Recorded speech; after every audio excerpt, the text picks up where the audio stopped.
Nous sommes à Muttersholz. Ici, pour la première fois, a lieu le festival Archivin, des collectifs d'architectes qui réalisent des créations au gré de leur imagination et en accord avec la nature.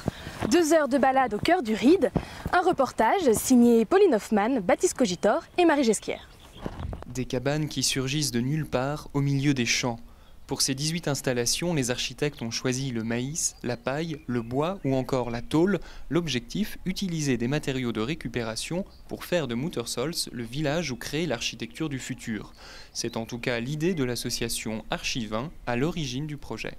C'est entre la cabane et la maison, mais aucun des 2 termes n'est approprié à mon sens. Je pense qu'on est vraiment sur quelque chose de beaucoup plus conceptuel qui permet justement d'ouvrir le regard à quelque chose de nouveau. Pourquoi pas, comme on le disait dans l'intitulé, à l'architecture de demain, une nouvelle manière de voir la construction et l'habitat.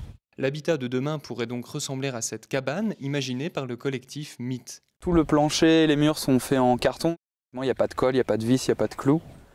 Le plastique vert qui sert à couvrir la toiture est résistant aux UV. La charpente qui est sous le plastique vert est composée de bobines comme celle-ci, qui sont en fait des âmes de bobines de fil utilisées par le tisserand de Muttersholz. Voilà, on en a récupéré quelques centaines pour faire la toiture.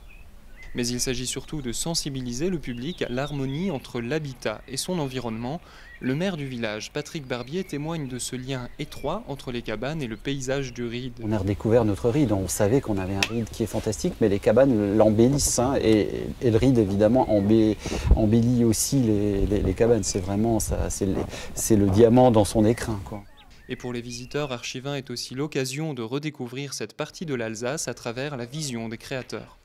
C'est pas mal, c'est original. C'est original, oui. Bon, c'est de l'art, hein. C'est pas de l'architecture au vrai sens du terme. Bon, mais il y a quand même beaucoup de créativité dans ce qui se fait là. Les œuvres seront démontées et vendues aux enchères à la fin de l'été. D'ici là, les visiteurs peuvent redonner vie à leur rêve de cabane.